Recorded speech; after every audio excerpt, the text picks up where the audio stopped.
Hey, thanks for tuning in for Food Predictions and Wine Pairings with me, Francis. So today's Monday night game should be a good one. And even before I get into Monday night, let me just go ahead and say that I was correct on Thursday night that the Raiders did lose. But it was decidedly more sloppy than I expected. I thought for sure the Broncos were going to blow them out, and I guess they just decided not to do that. Although having watched them more, they're kind of becoming like the Cowboys, very unpredictable.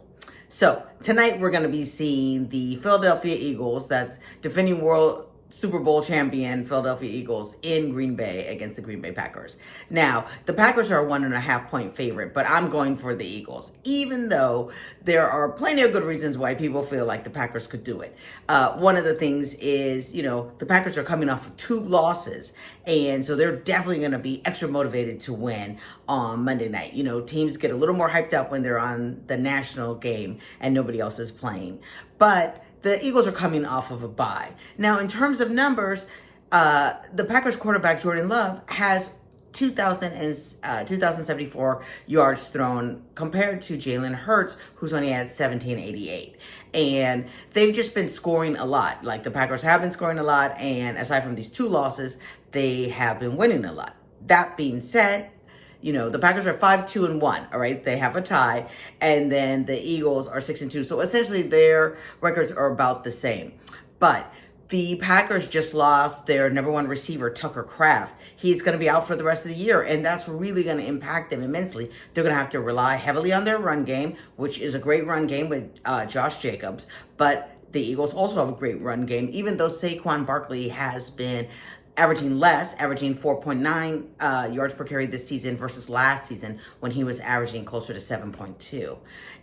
But the Eagles are great with the push. Again, this offseason, they're going to try to outlaw it because they're the only team that seems to know how to do it. Go ahead and take the Eagles because I just think that they're better than the Packers, and many things about both teams are even, but I think Jalen Hurts' knowledge of how to win in a big game is going to prove to be the difference. Now, for tonight's one, because it's a Monday, I was like, let me just get a bottle of wine out of my cellar.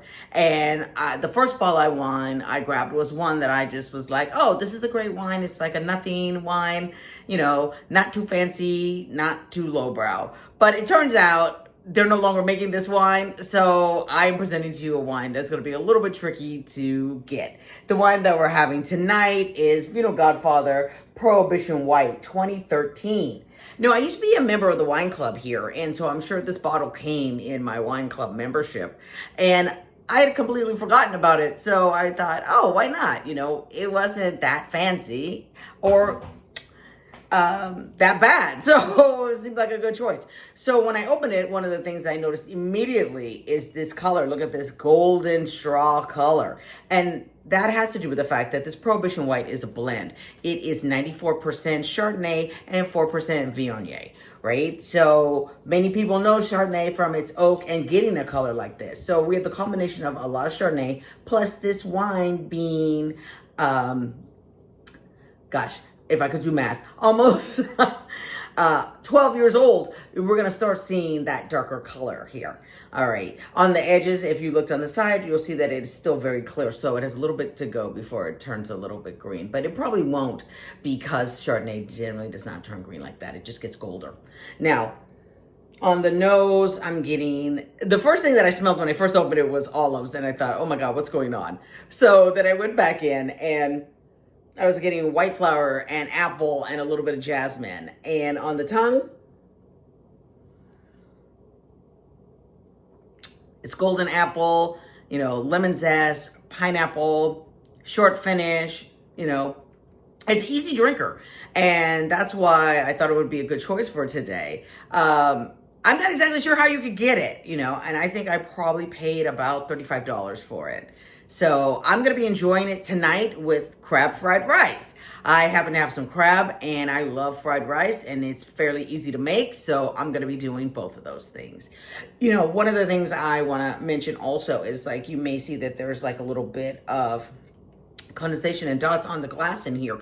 When I first poured this glass out, I had taken it just out of the refrigerator. So one of the things about many wines is that they need some time to breathe. So if you even look on the bottle, you'll see it has condensation on it. And that's because this bottle's been warming up outside of the refrigerator. The ideal temperature for white wine is 53 to 55 degrees Fahrenheit. Most refrigerators are not at that temperature. I know for a fact my refrigerator is at 42 degrees because I lowered it, last year. So I'm aware of the temperature. So that means that the wine's already too cold and you had to give it a moment to breathe, to warm up so you could really enjoy everything in the wine and all of the flavors. All right, let's go over it one more time. If you can get your hands on a bottle of Prohibition White 2013 from Vino Godfather, do it. It's enjoyable, it's an easy drinker, and fun to share with your friends. Go ahead and take the Eagles in tonight's game. Cheers.